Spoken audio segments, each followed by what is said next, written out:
Oh, I think so. I mean, that's at the moment we get the bye underway, get out, refresh, come up with a clear solution, and we're just not playing. We're not playing anywhere near well enough at the moment. But what about down the track? I think we're 6. History says you need 12. We're in 6 of the next 9 to be able to get there. Does it feel like a crisis, or is this more about injuries? I'd say we're not playing well. I mean, that's the bigger issue. Yeah, we've got some personnel out. We've had some personnel out throughout the season. Now, what toll that's taken on some guys, we've asked a fair load for some guys who have come in, but we've also got guys who are experienced players who they're not playing well, they're not in great form, and as a group we look like it's a bit hard at the moment. What is the message to the boys after that game? I haven't spoken to them just yet. I'm sort of gathered my thoughts, and they'll go about their recovery. I'll talk to them before we head out tonight. Obviously we head off for a break, which has come at a good time. Opportunity for guys to reflect on the season, for us as coaches to think about where to from here. Now, credit to Hawthorn tonight. I thought, at half time we were in the game clearly. It wasn't. I wouldn't have suggested it was probably a pretty game to watch, but we were in the game. In the third quarter, we got blown away from the clearance and the contest and lost the field position, put pressure on our backs, and then we didn't move it out of there at all efficiently and turned the ball over and led to a really, really poor quarter. I mean, at the end of it, we lose by 50 odd points and we dropped 44 in one quarter. It's just not good enough. As coach? It was a really poor performance. The Melbourne performance, about a month ago was disappointing, but tonight was, we came here with really high hopes and expectations, and to perform that way, when given at half time, we recognised the game was tight. Going was a genuine arm wrestle, but our contest work and our defensive work in that third quarter was really poor. There, Donald. I think it was 18. Yeah. Third quarter. Can you remember a crisis? No, that's a genuine touch-up, to be honest. And that's the thing. We pride ourselves on, being a strong contested possession team. And when you hand up that sort of advantage to a side like Hawthorn and they're able to run forward, as I say, it just gave them field position, gave them confidence, and then they hit the scoreboard. And it felt like, once you give up that, whether it be at centre bounce or around the ground stoppages, you end up rebounding out of your back 50. And, they set up really well, and we didn't use the ball well, so it sort of doubled down the problem. What do you do to rebuild your confidence now? What's that? What do you do to rebuild your confidence now? I think we've got to train. We've got to train it. I mean, there's no real... sport doesn't give you an easy out. We're not playing well. We've got to train it. We've got to get guys back in a headspace where, they're able to bring their strengths that they've got. There's still a lot of talent in that room, and we're not seeing it at the moment. So that's our challenge from a coaching viewpoint. That's their challenge from a playing viewpoint. But there's no easy way out of these situations. We've got to do the work, and that's what we'll focus on. Do the right work in the right areas to get improvement. Because as you can see, we were around the mark at half time, but we just didn't sustain it to the level that Hawthorn were, and it's been the same the last couple of weeks. Is there almost a sense of relief that you can buy now, or does it come at a good time?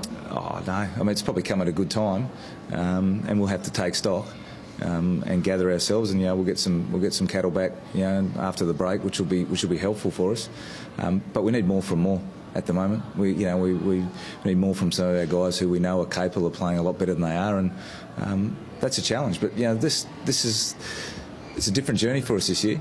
We had a good run last year, and right now we're facing some challenges, and that's what tests you, and that's what tests footy clubs. And as a footy club, we don't want to accept where we're at, but we also need to stay galvanised and stay together and make sure that we find our way, work our way out of it. As I said, there's no easy solution here. Disappointed in the spirit shown in the third quarter? Yeah, I thought we dropped away a bit in that space. And that's something which when you're 17-1 down or 18-1 down in the clearances, we're looking for someone to stand up and make a difference there, and we didn't stand up when we needed to in that point. When you've been criticised or reports of disharmony, I guess a quarter like that doesn't help when you... Yeah, well, those reports I think they've been sort of blown out of proportion, to be honest. I just think we're not playing well at the moment, individually and collectively. We're just not in good form, and that's on us, and we need to do some work in that space. Your ability... Obviously playing hurt, but he keeps delivering 2 goals. Yeah, well, look, Source is one who's probably from a form viewpoint he's going okay, but we need more from him, more consistently for him throughout the game, and his back's still there, but it's sort of settling down now. So we'd expect after the bye he'd be back to 100%. But he's one of the guys in that space where there's a guy that's played the games he's played, and from a form viewpoint we're looking for more. How do you see JJ's game?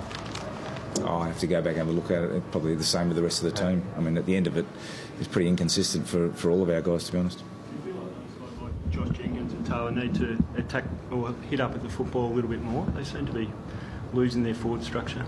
Well, I think, yeah, and Hawthorn do a good job of holding their defensive structure behind the ball, and we're aware of that coming into the game. You know, they're going to be always dictated to a little bit by a ball movement, which was really stagnant tonight. You know, it's probably as stagnant as my time here. And that comes down to, again, you know, the patterns we're running, to some of the decisions we're making with the ball and without the ball, and then our ability just to keep moving it. You know, that's the thing. If we don't move the ball, it's hard for forwards because they're trying to read the patterns, and if there's no flow in the ball, you know, I reckon I think we had 30 odd inside 50s. I mean, if you're a forward and you're getting 30 deliveries, you know, in there a night, it makes it pretty hard for them.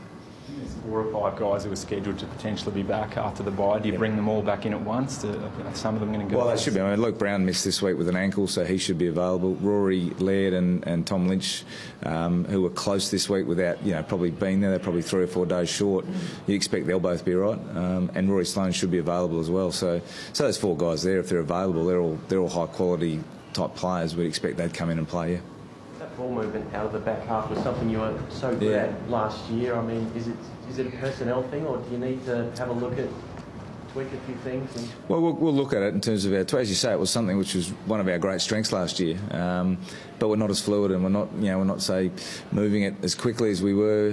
We're not as brave in that space, and that comes to the confidence of the team and the way we're playing. Is we look a bit restricted now. We've got to make sure we cut off those shackles and allow the guys to play the way that we know we're capable of playing, and with some personnel back, that obviously helps as well. Thanks, guys. Update on Seedsman and Gibson? Seedsman just had a hip pointer, so he should be all right. And Gibson, he's got some hamstring awareness. I mean, it's not a strain, it was just his back jammed up a little bit and he was a bit tight, so they were treating him, and he was able to come on and play out the game, so he should be fine. Thanks, guys. Yeah, he should be fine. Thanks, guys. Thank you.